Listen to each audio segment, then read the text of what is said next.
Friends, Anoop study zone में आप सभी का स्वागत है। प्रीवियस लेक्चर में हम वर्क, पावर और एनर्जी के बारे में थॉरली डिस्कशन कर चुके हैं। आई होप आप सब लोगों ने प्रीवियस वीडियो जरूर देखी होगी।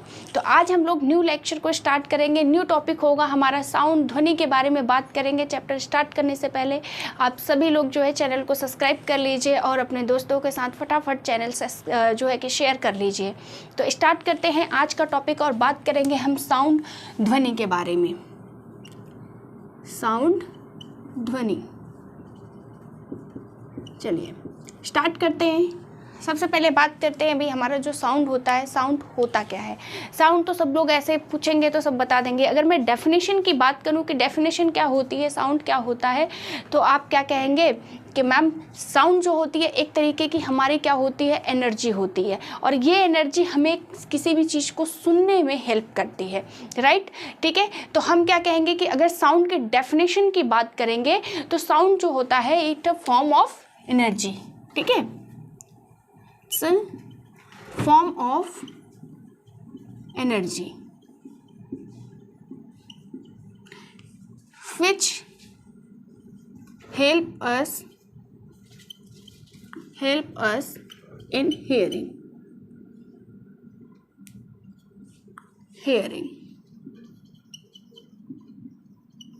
ओके, मतलब एक प्रकार की ऊर्जा है जो हमें सुनने में मदद करती है। ठीक है, यह एक प्रकार की ऊर्जा है, एक प्रकार की ऊर्जा है जो सुनने में हमारी मदद करती है।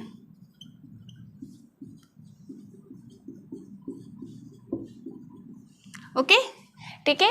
तो हमारा जो साउंड है इसकी डेफिनेशन क्या हो गई कि साउंड एक तरीके का हमारा जो है एनर्जी है और हमें जो लिसनिंग में या फिर कह लो हियरिंग में क्या करता है भाई, हेल्प करता है, किसी भी चीज़ को सुनने में हमारी मदद करता है। ठीक है, चलिए आगे बात करते हैं कि जब हम साउंड की बात करते हैं तो ये साउंड हमारे प्रोड्यूस कैसे होती है। अगर हम ध्वनि की बात करें कि ध्वनि प्रोड्यूस कैसे होती है, उत्पन्न कैसे होती है। ठीक है, कैसे, क्वेश्चन अगर सपोज करिए हमारा है कि हाउ साउंड प्रोड्यूस्ड, ओके, ध्वनि कैसे उत्पन्न होती है। देखिए, ध्वनि जो उत्पन्न होती है ये हमारे वाइब्रेशन की वजह से होती है।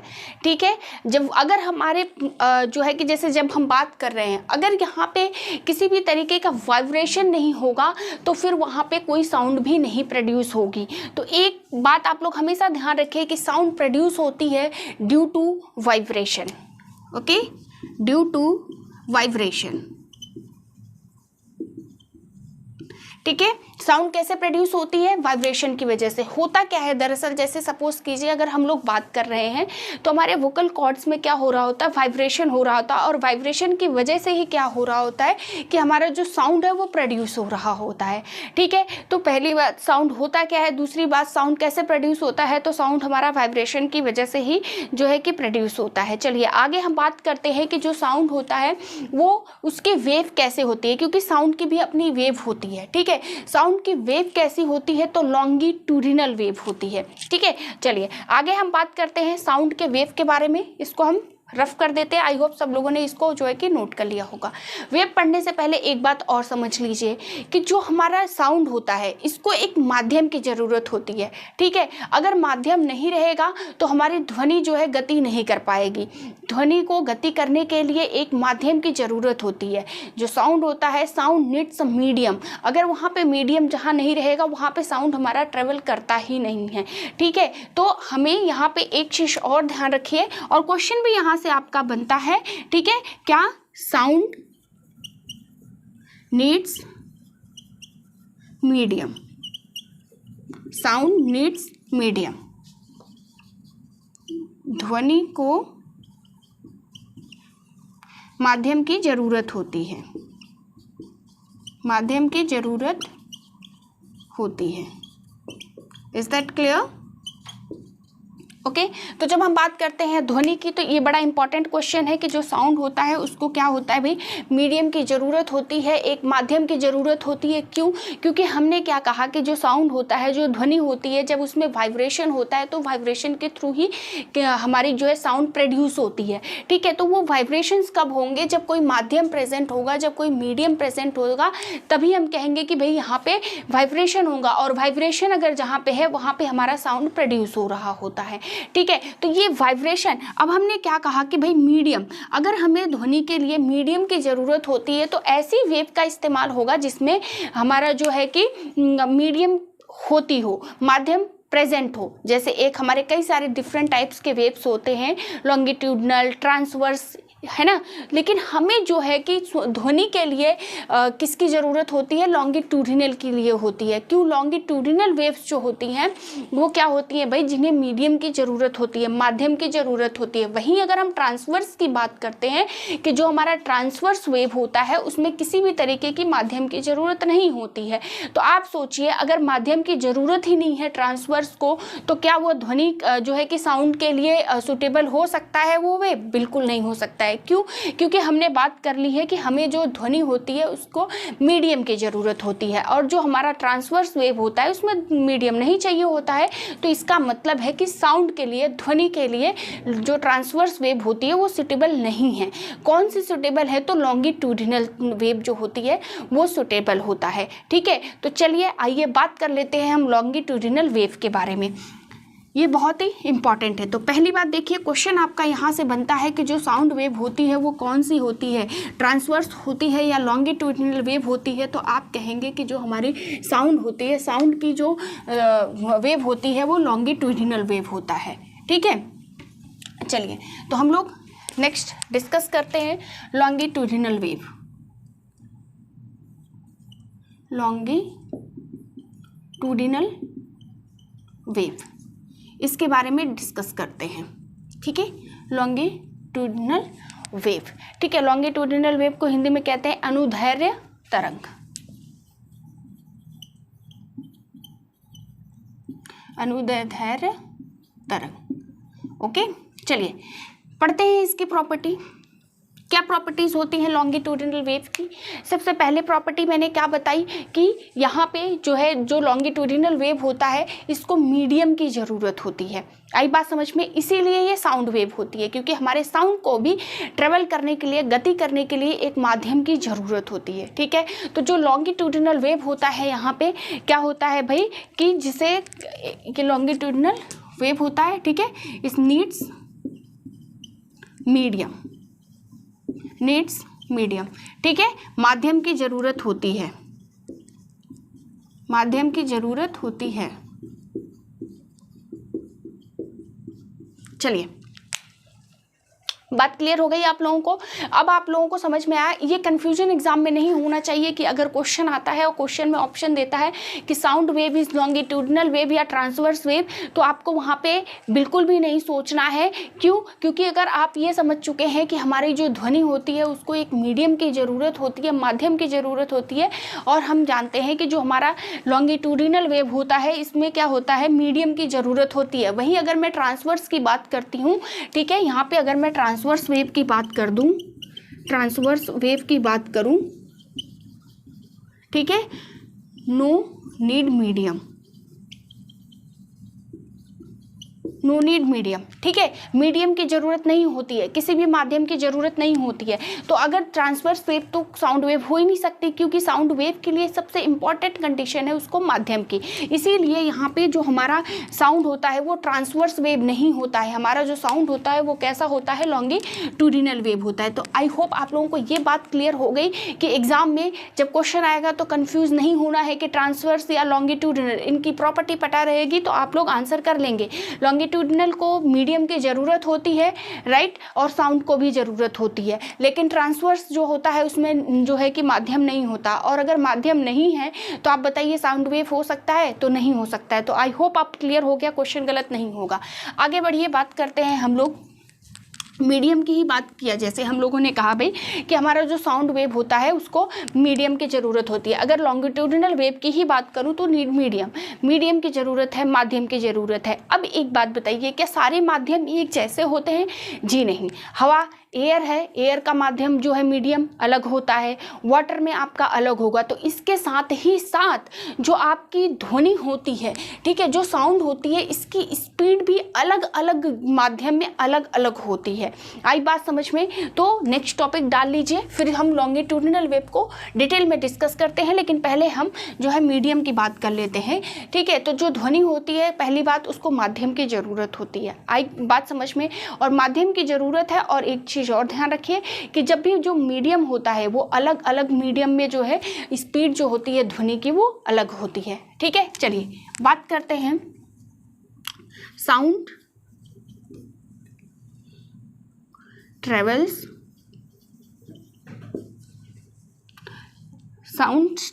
या फिर कह लो कि जो साउंड की स्पीड होती है, स्पीड ऑफ साउंड लिख लीजिए यहाँ पे। ठीक है, speed of sound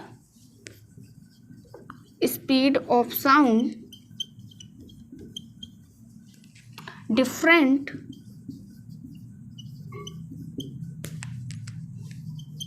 in different medium,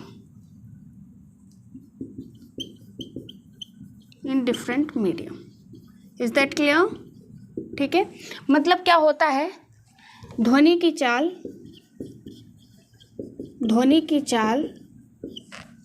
अलग माध्यम में अलग अलग होती है।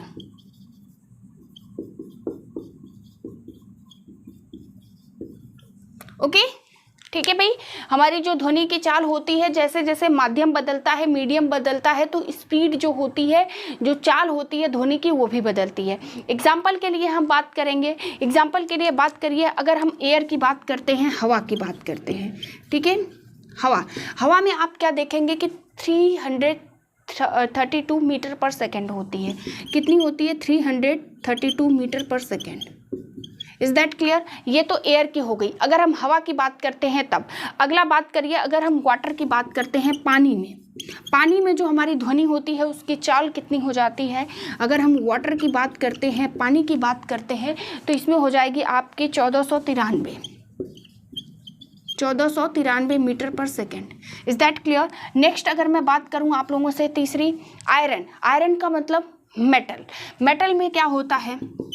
अगर मैं आयरन की बात करती हूँ, ठीक है, तो देखेंगे यहाँ पे 5130 मीटर पर सेकेंड। ठीक है, 5130 मीटर पर सेकेंड। ऐसे ही जैसे जैसे आपका मीडियम बदलता जाता है, माध्यम बदलता जाएगा, तो जो स्पीड ऑफ साउंड होती है, जो साउंड की ध्वनि होती है, वो अलग अलग जगह पे अलग अलग बदलती जाती है। इस तरीके से एक बात तो आपको समझ में आ गई कि जो ध्वनि है कहीं पे तो बहुत ज़्यादा होगी, जो उसकी चाल होगी ध्वनि की, कहीं पे बहुत ज़्यादा होगी, कहीं पे बहुत कम होगी, और कहीं पे शायद ऐसा भी हो कि जहाँ ध्वनि नहीं हो वहाँ पे ट्रेवल भी नहीं करे।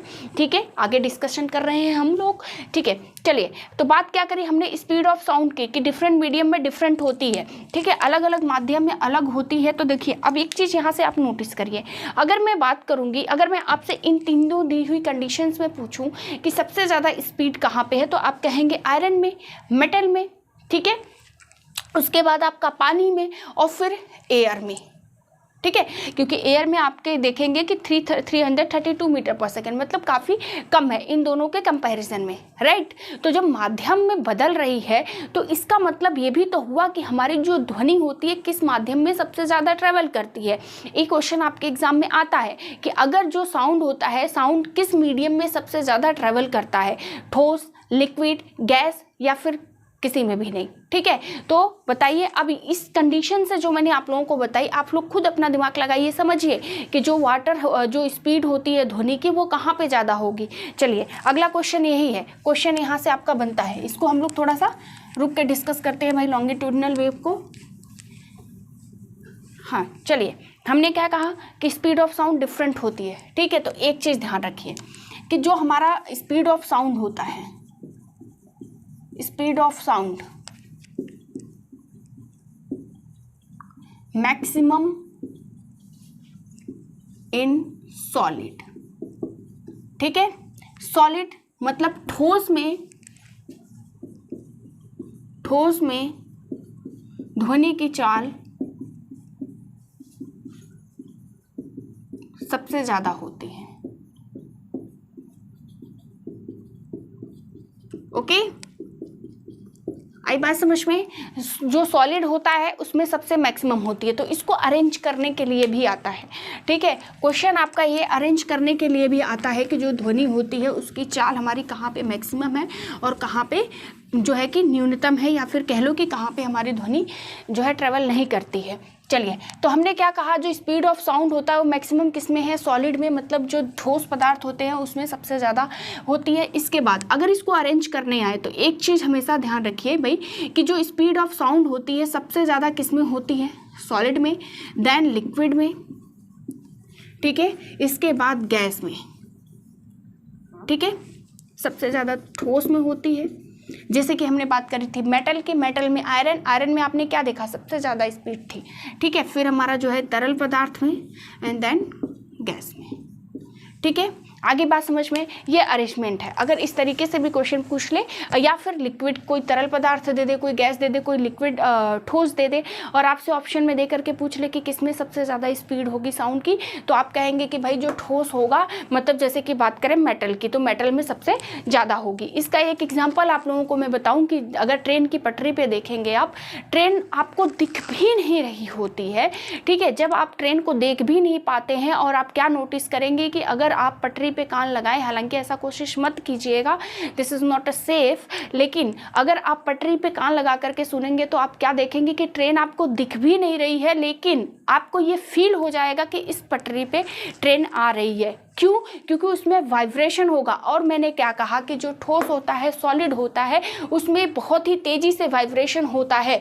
क्यों? क्योंकि साउंड की जो चाल होती है, ध्वनि की चाल बहुत ही ज़्यादा तेज होती है हमारे ठोस में। आई बात समझ में? इसीलिए क्या होता है कि बहुत ज़्यादा वाइब्रेशन होने की वजह से ट्रेन की जो पटरी होती है उस पर ट्रेन न दिखने के बावजूद भी अगर आप कान लगा करके सुनते हैं तो आपको फील हो जाएगा कि इस पटरी पे ट्रेन आ रही है, just because of the vibration और साउंड की जो चाल होती है वो मैक्सिमम होने की वजह से। Is that clear? ठीक है, हालांकि ये कोशिश आप बिल्कुल मत करिएगा कि जाके पटरी पे कान लगा करके सुनने लग जाए। ठीक है, कहीं कुछ और ही नहीं हो जाए। चलिए आगे बढ़ते हैं, बात करते हैं वैक्यूम की। वैक्यूम, यहाँ से बड़ा क्वेश्चन भाई, इंपॉर्टेंट क्वेश्चन है। एक क्वेश्चन लगभग अक्सर जब फिजिक्स से क्वेश्चन पूछा जाता है और उसमें अगर ध्वनि चैप्टर है तो ये क्वेश्चन बनने का संभावना बहुत ज़्यादा हो जाती है। चलिए, जब हम बात करते हैं वैक्यूम की, निर्वात की, तो क्या निर्वात में हमारी ध्वनि जो है वो ट्रेवल कर सकती है? हमारी जो ध्वनि, जो साउंड होता है, क्या वो ट्रेवल कर सकता है, ध्वनि गति कर सकती है? आप बताइए कि क्या ऐसा पॉसिबल है? जब मैं वैक्यूम की बात कर रही होती हूँ तो एक बात समझिए, जो वैक्यूम होता है, जब निर्वात की हम बात कर रहे होते हैं तो यहाँ पे साउंड नहीं ट्रेवल करती है। Sound does not travel, okay, does not travel. ध्वनि गति नहीं करती, गति नहीं करती किसमें? निर्वात में। आई बात समझ में? इंपॉर्टेंट क्वेश्चन है भाई, ये चीज़ समझ लीजिए आप लोग कि जो निर्वात होता है हमारा, जो वैक्यूम होता है, वहाँ पे जो हमारा साउंड होता है, जो ध्वनि होती है, वो क्या करती है? ट्रैवल नहीं करती है। आई बात समझ में? क्यों नहीं करती है? क्यों नहीं करती है?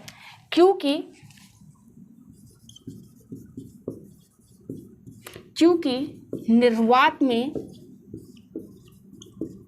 कोई माध्यम नहीं होता है, माध्यम नहीं होता। ठीक है, आई बात समझ में? क्या होता है भाई, जो आपका वैक्यूम होता है, यहाँ पे no medium, no air, no water, तो नो मीडियम, है ना। कोई जब यहाँ पे कुछ पाया ही नहीं जाता है, निर्वात जो होता है एकदम वैक्यूम होता है, कोई भी वहाँ पे एयर नहीं होता, वाटर कुछ भी नहीं होता, कोई गैसेस भी नहीं होती है, तो क्या होगा भाई कि वो वैक्यूम, वो निर्वात ऐसी जगह होती है जहाँ पे हमारा जो साउंड होता है, जो ध्वनि होती है, वो ट्रेवल करती ही नहीं है, गति ही नहीं करती है। तो एक इम्पॉर्टेंट क्वेश्चन आपका यहाँ से भी बनता है। तो पहला क्वेश्चन, सबसे ज़्यादा स्पीड या सबसे ज़्यादा जो गति होती है ध्वनि की कहाँ पर होती है? तो आप क्या कहेंगे भाई? सॉलिड में होती है। आई बात समझ में। उसके बाद तरल पदार्थ में, फिर गैस में। अब वैक्यूम की जब बात करते हैं तो वैक्यूम में ना तो हमारा कोई ठोस होता है, ना ही तरल पदार्थ होता है, और गैसेस भी नहीं होती हैं। और गैसेस भी नहीं होने की वजह से क्या होता है कि हमारा वैक्यूम जो है वहाँ पे कोई भी जो है निर्वात में कोई एयर नहीं होता है, कुछ भी नहीं होता है, मतलब वहाँ पे मीडियम ही नहीं है, माध्यम नहीं है। और अगर माध्यम नहीं है भाई तो क्या हमारा साउंड ट्रेवल कर सकता है? नहीं कर सकता है। हमने तो ये स्टार्टिंग में ही बात करी कि हमें जो है साउंड को ट्रैवल करने के लिए माध्यम की ज़रूरत होती है, और अगर माध्यम नहीं है तो नहीं ट्रैवल करेगा। चलिए आगे बात करते हैं। यहाँ से ये 2 इंपॉर्टेंट क्वेश्चन, इसको आप लोग नोट कर लीजिए, बड़ा ज़रूरी है। चलिए आगे हम बात करते हैं भाई कि हमारा जो साउंड है, हाँ चलिए अब लॉन्गिट्यूडिनल वेव पे हम लोग बैक आते हैं, वापस आते हैं तरंगधैर्घ्य जो है कि आप लोगों का अनुदैर्घ्य तरंग पे। ठीक है, आई होप ये सारी चीज़ें क्लियर हो गई होंगी आपकी। ठीक, तो ध्वनि क्या होती है, ध्वनि कैसे प्रोड्यूस होती है, ये भी हमने बात कर लिया। कहाँ पे सबसे ज़्यादा ट्रेवल करती है ये भी बात कर ली, और यहाँ से डायरेक्ट क्वेश्चन बनता है, आप ये भी समझ लीजिए। ठीक है, ये बड़ा इंपॉर्टेंट हो जाता है। चलिए आगे बात करेंगे लॉन्गिट्यूडिनल वेव की। लॉन्गिट्यूडिनल वेव की, longitudinal wave, okay. Longitudinal wave मतलब अनुदैर्घ्य तरंग, अनुदैर्घ्य तरंग। तो इसकी कंडीशन हमने क्या बताई थी भाई कि जो हमारा साउंड वेव होता है, ध्यान रखिए साउंड वेव कैसा क्वेश्चन आता है कि साउंड वेव कैसा है, लॉन्गिट्यूडिनल ट्रांसवर्स। ठीक है, तो आप क्या कहेंगे कि भाई जो हमारा साउंड होता है लॉन्गिट्यूडिनल वेव होता है। यहाँ पे क्या होता है, नीड मीडियम, नीड मीडियम, माध्यम की ज़रूरत होती है, माध्यम की ज़रूरत होती है। ठीक है, बात क्लियर हो गई, इसीलिए हमारी लॉन्गिट्यूडिनल वेव होती है।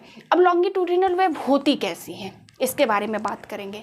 ठीक है, तो ये क्वेश्चन एक यहाँ से भी आपका बनता है इंपॉर्टेंट, साउंड वेव कैसी होती है, लॉन्गिट्यूडिनल होती है। चलिए आगे बात करते हैं कि जो यहाँ पे ये वेव होती है, लॉन्गिट्यूडिनल वेव की बात हम लोग कर रहे हैं, ध्यान दीजिएगा। ठीक है, इसको थोड़ा सा और बड़ा बना देते हैं। चलिए किसकी बात कर रहे हैं, लॉन्गिट्यूडिनल वेव की। ध्यान से समझिए लॉन्गिट्यूडिनल वेव क्या होता है। देखिए जो लॉन्गिट्यूडिनल वेव होता है यहाँ पे एक तरीके का, देखिए ऐसे बनता है, कुछ तो हमारे ये पास पास वाइब्रेशंस हो रही होती हैं। ठीक है, ये वेव्स क्या होती हैं भाई, बड़ी पास पास होती हैं। फिर इनके बीच में डिफरेंस होकर कुछ ऐसे बनते हैं जिसमें कि बहुत बड़े बड़े गैप्स होते हैं। फिर क्या हो जाएगा, पास पास वाले हो जाएंगे वाइब्रेशंस। ये मीडियम में जो वाइब्रेशंस हो रहे हैं उसकी बात मैं कर रही हूँ। ठीक है, अगेन कुछ देर बाद क्या हो जाएगा भाई कि इनके बीच में डिफरेंस जो गैप हो जाएगा वो बहुत ज़्यादा होने लगेगा। Is that clear? फिर नेक्स्ट धीरे धीरे क्या हो जाएगा कि इसमें बिल्कुल पास पास होने लग जाएगा,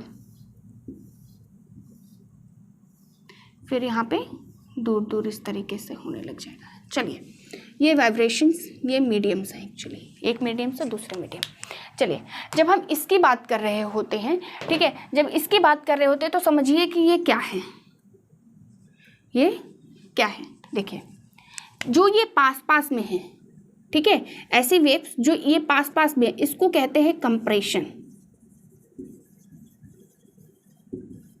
आई बात समझ में, कंप्रेशर। कंप्रेशन का मतलब क्या होता है भाई, जब हम कंप्रेशन की बात करते हैं मतलब दबाव वाला क्षेत्र। ठीक है, दबाव वाला क्षेत्र मतलब जहां पे बहुत ज्यादा प्रेशर हो, दबाव हो। ठीक है, मैक्सिमम प्रेशर, इसको ऐसे लिख लीजिए भाई इंग्लिश वाले, maximum pressure. Is that clear? चलिए इसी तरीके से एक चीज़ और ध्यान रखिए कि भाई यहाँ पे ये तो हमने कहा कंप्रेशन है, और जो ये दूर दूर से जा रहे हैं इनको कहते हैं रेयर फ्रैक्शन।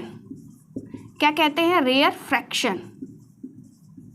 ठीक है, रेयर फ्रैक्शन। और जब हम रेयर फ्रैक्शन की बात कर रहे होते हैं, रेयर फ्रैक्शन, जब हम रेयर फ्रैक्शन की बात कर रहे हैं मतलब कम दबाव वाला क्षेत्र, कम दाब वाला, ये दाब है भाई। ठीक है, प्रेशर की बात कर रहे हैं हम लोग, तो ये दाब है। ठीक है, कम दाब वाला क्षेत्र। ठीक है, लो प्रेशर।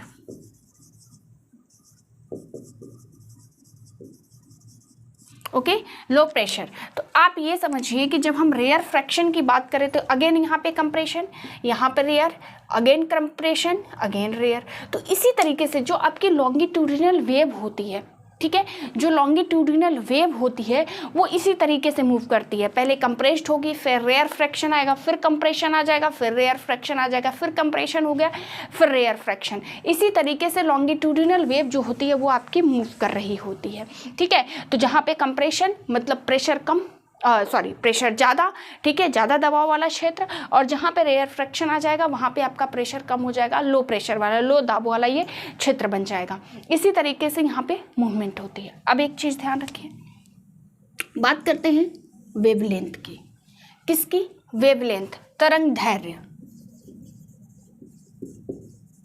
वेवलेंथ तरंग दैर्घ्य।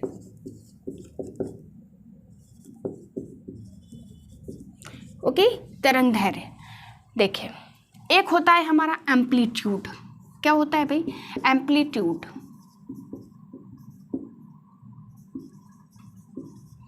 समझिए, आयाम, ठीक है, समझिए। अब चलिए इस डायग्राम से इंपॉर्टेंट क्या है उसकी बात करते हैं। पहली बात समझ में आ गया कि जो लॉन्गिट्यूडिनल वेव्स होती हैं वो कैसे ट्रेवल कर रही होती हैं, rarefaction, compression, rarefaction, compression, rarefaction, compression, rarefaction, इस तरीके से जो है कि मूव कर रही होती हैं। होता क्या है कि यहाँ पे एक टर्म आता है आपका वेवलेंथ और एक टर्म होता है हमारा एम्पलीट्यूड, ठीक है। इसी के साथ हम फ्रीक्वेंसी और टाइम की भी बात करेंगे। तो चलिए आगे आप लोग यहाँ पे एक पॉइंट डाल लीजिए, important terms related to longitudinal waves, ठीक है, important terms related to longitudinal waves.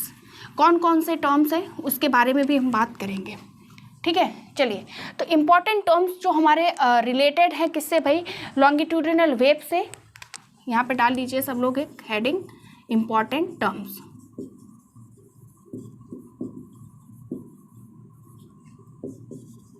Related to longitudinal wave,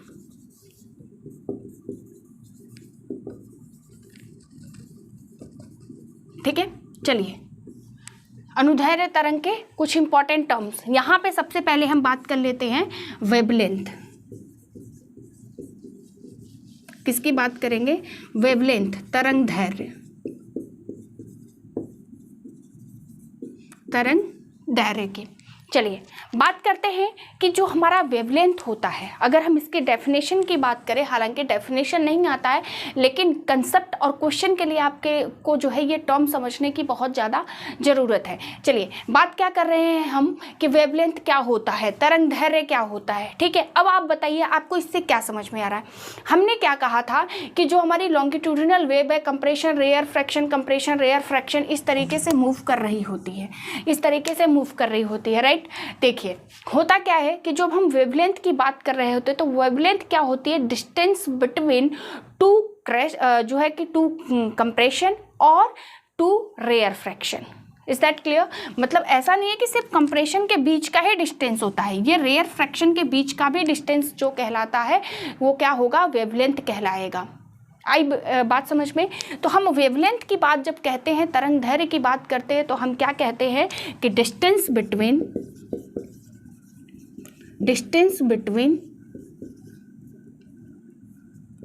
to compression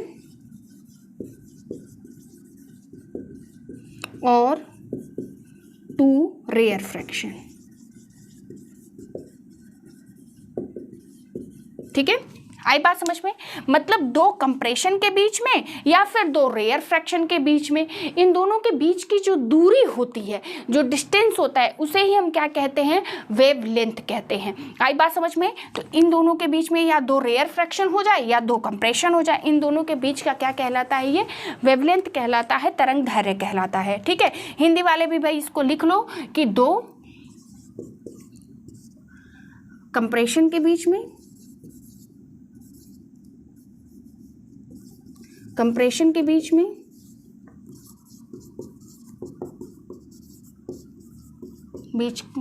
बीच का दूरी, ठीक है, का दूरी। चलिए भाई आई बात समझ में। तो जब हम वेवलेंथ की बात कर रहे होते हैं तो हम क्या कहते हैं कि वेवलेंथ हमारा दो कंप्रेशन या फिर दो रेयर फ्रैक्शन के बीच की जो दूरी होती है उसको हम वेवलेंथ कहते हैं। आगे बढ़िए, वेवलेंथ को हम जो है कि डिनोट किससे करते हैं, तो एक टर्म होता है हमारा लैम्डा। क्या होता है भाई? लैम्डा।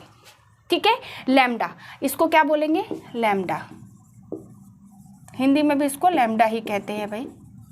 ठीक है, ध्यान रखें। ठीक, लैम्डा, जो हमारा लैम्डा होता है ये क्या होता है? वेवलेंथ, तरंग दैर्घ्य। ओके, ठीक है। क्या होता है भाई? जो तरंग दैर्घ्य होता है हमारा वेवलेंथ होता है, उसको हम किससे डिनोट करते हैं? लैम्डा से डिनोट करते हैं। इसकी यूनिट क्या हो जाती है? किसमें मतलब इसको हम मेजर करते हैं तो मीटर। ठीक है, मीटर। ये क्या होता है? मीटर। क्यों? क्योंकि यहाँ पे हम डिस्टेंस की बात कर रहे हैं। दो कंप्रेशन या दो रेयर फ्रैक्शन के बीच की जो दूरी है उसे ही तो हम क्या कह रहे हैं? वेवलेंथ कह रहे हैं। वेवलेंथ को डिनोट किससे करते हैं? लैम्डा से। इस तरीके से इसका सिंबल होता है।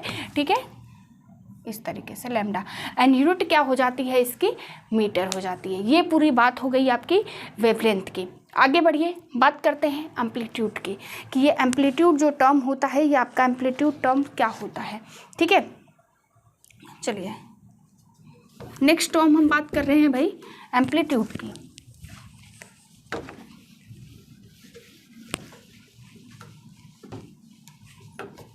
नेक्स्ट टर्म एम्पलीट्यूड, आयाम। देखिए, जब आयाम की बात कर रहे होते हैं एम्पलीट्यूड, अब आप ये बताइए कि इन दोनों को देख करके आपको क्या समझ में आ रहा है। मैंने एम्पलीट्यूड का जो है जो जहाँ पे है वो तो मैंने बना दिया। अब मुझे बताइए कि जो एम्पलीट्यूड होता है, आयाम आप लोगों को क्या समझ में आ रहा है। अगर मैं आयाम की बात करूँगी, एम्पलीट्यूड की बात करूँगी, तो आप ये समझिए कि जो ये दो मीडियम होता है, बात समझिए, ये दो मीडियम होता है, मतलब एक कंप्रेशन और एक रेयर फ्रैक्शन, इन दोनों के बीच की जो दूरी होती है ना, ये डिस्टेंस, इसे ही हम क्या कहते हैं? एम्पलीट्यूड या फिर आयाम। आई बात समझ में? आप खुद देखिए, डायग्राम देख करके समझिए कि ये हमारा क्या है? ये हमारा रेयर फ्रैक्शन है, ये हमारा कंप्रेशन है।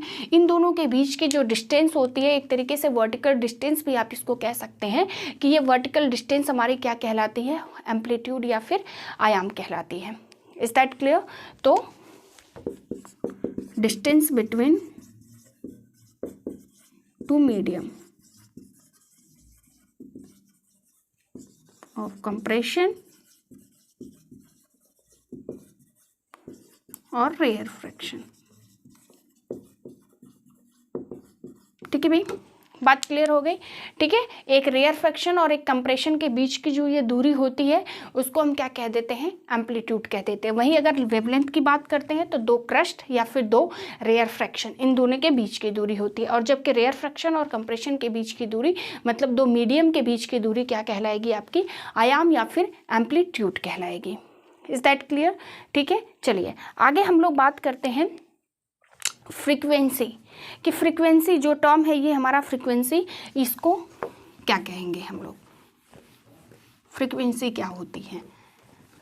देखिए, जब हम फ्रीक्वेंसी, ये तीसरा टर्म है भाई फ्रीक्वेंसी। ठीक है, आवृत्ति। चलिए, आवृत्ति की जब हम लोग बात करते हैं तो हमारी फ्रीक्वेंसी या फिर कह लो जो आवृत्ति होती है, आवृत्ति क्या हो जाती है? देखिए, आवृत्ति का मतलब क्या होता है? किसी भी चीज़ का बार बार रिपीट होना, राइट? किसी भी चीज़ का बार बार रिपीट होना। जब कोई भी चीज़ बार बार अपने आप को रिपीट करती है तो हम उसको उसकी फ्रिक्वेंसी कहते हैं। ये हमारे कॉमन टर्म की लैंग्वेज में कहते हैं। लेकिन अगर हम इस लॉन्गिट्यूडिनल वेव के बारे में बात करें कि फ्रिक्वेंसी क्या होगी, तो उसको हम कैसे डिफाइन करेंगे? तो चलिए बात करते हैं कि अगर हमें इसकी फ्रिक्वेंसी की बात करना है तो देखिए, हमने क्या कहा कि जो साउंड वेव होती है उसमें वाइब्रेशंस होता है। मतलब ये जो आपका रेयर फ्रैक्शन कंप्रेशन का कंडीशन बन रहा है, ये वाइब्रेशन की वजह से बन रहा है, राइट? लेकिन क्या हो रहा है? देखिए, रिपीट हो रहा है ना, compression rarefaction, compression rarefaction, repeat भी हो रहा है। क्या रिपीट हो रहा है? Vibrations, right.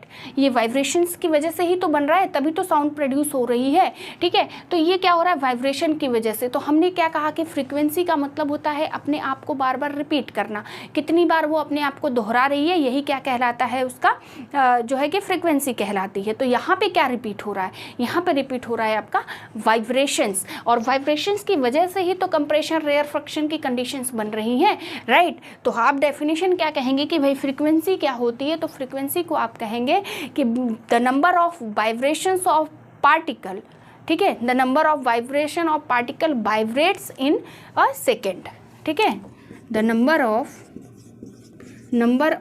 Vibration of particle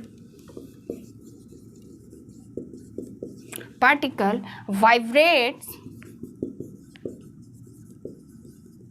in a second, ठीक है। मतलब एक सेकेंड में, ठीक है, एक सेकेंड में कितनी बार वाइब्रेशंस हो रही है, मतलब एक सेकेंड में कितना आपका कंप्रेशन रेयर फ्रैक्शन बन रहा है, वही क्या कहलाएगी, इसकी फ्रीक्वेंसी कहलाएगी, ठीक है।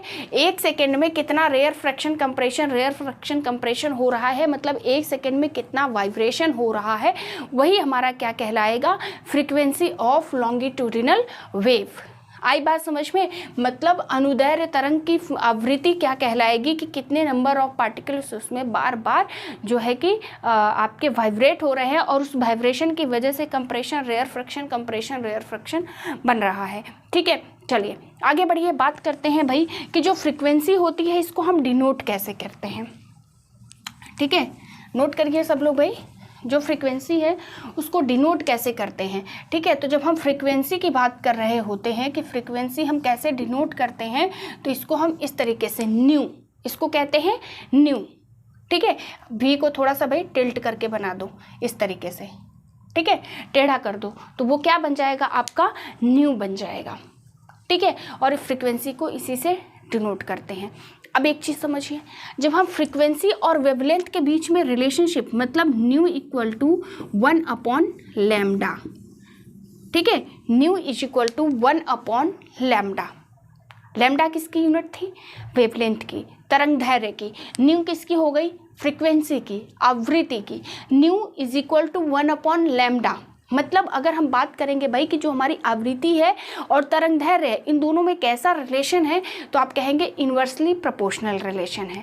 तो फॉर्मूला क्या बन जाता है, nu equal to 1/λ। Is that clear, ठीक है, बात समझ में आई। मतलब ये इसके डायरेक्टली इक्वल कह लो या डायरेक्टली प्रोपोर्शनल इसको कह लो, ठीक है। तो nu is directly proportional to 1/λ।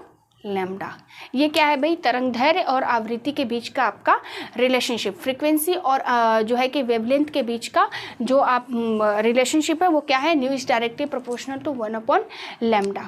आगे बात समझ में। इसी तरीके से टाइम के बीच में जब हम बात कर रहे होते हैं कि जो हमारा न्यू और फ्रीक्वेंसी और समय के बीच में टाइम, इन दोनों के बीच में new is equal to 1/t, ठीक है, न्यू इक्वल टू 1/t। ये आपके जो है कि डायरेक्ट कई बार क्वेश्चन बन जाता है कि टाइम और फ्रीक्वेंसी में क्या रिलेशनशिप है, ठीक है, या फिर कई क्या होता है कि आपके न्यूमेरिकल के कंडीशंस में भी इसका इस्तेमाल किया जाता है। बात समझ में आई, ठीक है। तो ये फ्रीक्वेंसी और टाइम के बीच का आपका रिलेशनशिप हो गया, ठीक है। तो चलिए आगे बढ़ते हैं और बात करते हैं हम कुछ ऑडिबल रेंज, और जो है कि यहाँ से लेते हैं हम लोग किसकी बात करेंगे भाई, ऑडिबल रेंज की। अल्ट्रासोनिक रेंज क्या होता है, ऑडिबल रेंज क्या होता है, और इंफ्रासोनिक रेंज के बारे में बात करेंगे। तो आई होप जो है कि आप लोगों को आज का जो ये सेशन है, इतनी सारी चीज़ें जो साउंड से रिलेटेड टॉपिक्स का ये चीज़ें थी, ये आप लोगों को आई होप एकदम क्लियर हो गई होंगी। लॉन्गिट्यूडिनल वेव्स क्या होती हैं, ठीक है, इनको मीडियम की ज़रूरत होती है नहीं होती है, फिर उसके टर्म्स जो रिलेटेड है, टाइम, फ्रीक्वेंसी, वेवलेंथ, एम्पलीट्यूड, ये सारी चीज़ें आप लोगों को क्लियर होगी, ठीक है। तो नेक्स्ट लेक्चर में हम साउंड चैप्टर को स्टार्ट करेंगे और ऑडिबल रेंजेस के बारे में बात करेंगे, पिच के बारे में और लाउडनेस के बारे में भी बात करेंगे, ठीक है। तो आई होप आप लोगों को सारी चीज़ें क्लियर हो गई हो। अगर सेशन पसंद आ रहा है फटाफट एक लाइक ज़रूर कर दीजिए, दोस्तों के साथ शेयर कर लीजिए, चैनल को सब्सक्राइब कर लीजिए, ताकि अगला पार्ट जैसे ही अपलोड हो आप लोगों को फटाफट इसकी नोटिफिकेशन मिल जाए। तो मिलते हैं हम ध्वनि चैप्टर के ही सेकेंड पार्ट में नेक्स्ट लेक्चर में। तब तक रिवीजन करते रहिए, अपना ध्यान रखिए। Thank you.